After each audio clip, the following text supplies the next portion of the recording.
નેતા નિલેશભાઈ સોલંકી। નિલેશભાઈ, સ્વાગત છે આપનું ગુજરાત ફર્સ્ટમાં। સાથે જ અમારી સાથે ઉપસ્થિત છે રાજકીય વિશ્લેષક પ્રશાંતભાઈ ગઢવી। પ્રશાંતભાઈ, આપનું પણ સ્વાગત છે ગુજરાત ફર્સ્ટમાં। નિલેશભાઈ, સૌથી પહેલા તો અભિનંદન કે બિહાર વિધાનસભાની ચૂંટણી સૌથી રોચક રોમાંચક રહી હતી।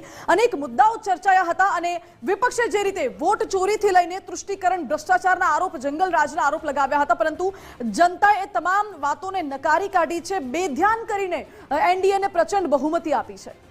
માનસી, સૌપ્રથમ તમને પણ ખૂબ ખૂબ આભાર અને સમગ્ર ભારતની મીડિયાને, બિહારના દરેક કાર્યકર્તાને અભિનંદન છે કે ત્યાંના જે રાત દિવસ મહેનત કરીને બધા જ કાર્યકર્તા કે ગુજરાતમાંથી પણ ઘણા એમપી એમએલએ ગયા હતા અને શ્રેય જાય છે માન્ય નરેન્દ્રભાઈને, શ્રેય જાય છે અમિતભાઈ શાહને કે જેમને વ્યવસ્થાનો એક ભાગરૂપ કર્યો અને નીતિશજીને શ્રેય જાય છે કે જેને ત્યાં એક વ્યવસ્થા કે ચાલુ વર્તમાન સરકારમાં જે મેનેજમેન્ટ કર્યું હતું કે ત્યાંની યોજનાઓથી માંડીને ત્યાંના જે કાર્યકર્તાઓ, ત્યાંના જે લાભાર્થીઓને કનેક્ટિવિટી રાખી। એટલા માટે કારણ કે આ આંકડો દેખાઈ આવે છે કે સરકાર બિહારની જનતાને ભૂલી નથી। આ આંકડો દેખાઈ આવે છે કે માન્ય રાહુલ ગાંધીજી, તેજસ્વી આ શું કરતા હતા। જો આટલું બધું એમને આટલી ડબલ ફિગરમાં પણ કોંગ્રેસને ના મળી હોય તો એનો મતલબ એવો થયો કે માત્ર બિહારની જનતા નહીં પણ સમગ્ર ભારતની, એમાં હરિયાણા, મહારાષ્ટ્ર, રાજસ્થાન, છત્તીસગઢ આ બધાની જનતા આવી જાય છે કે ભાઈ હવે કોંગ્રેસને જાકારો આપે છે।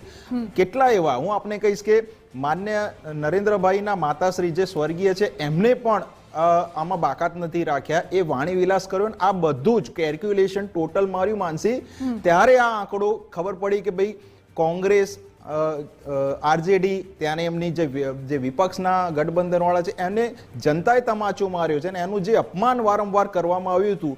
મને એમ કહો કે વોટ ચોરી સિવાય કોંગ્રેસનો શું નિર્ણય હતો, કયો મુદ્દો હતો? માત્ર વોટ ચોરી।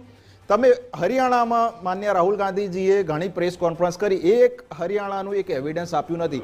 ચલો માની લઈએ કે આક્ષેપ છે પણ પુરવાર તો કરવા પડે ને।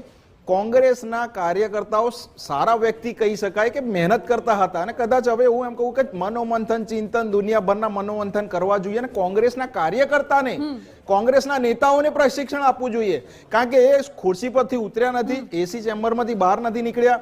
આ એ જ કાર્યકર્તા છે, ભારતીય જનતા પાર્ટીનો, એનડીએનો કાર્યકર્તા છે કે રાત દિવસ ત્યાં લોકો વચ્ચે ગયો છે અને આજે એ જ જોઈ રહ્યા છે કે 208, 2010માં 210 સીટ મળી હતી અને આ 208 સીટ મળી છે। એનો મતલબ એવો થયો કે જનતા સાથે નરેન્દ્રભાઈ હોય કે નીતિશ સરકાર હોય, ડબલ એન્જિનની સરકાર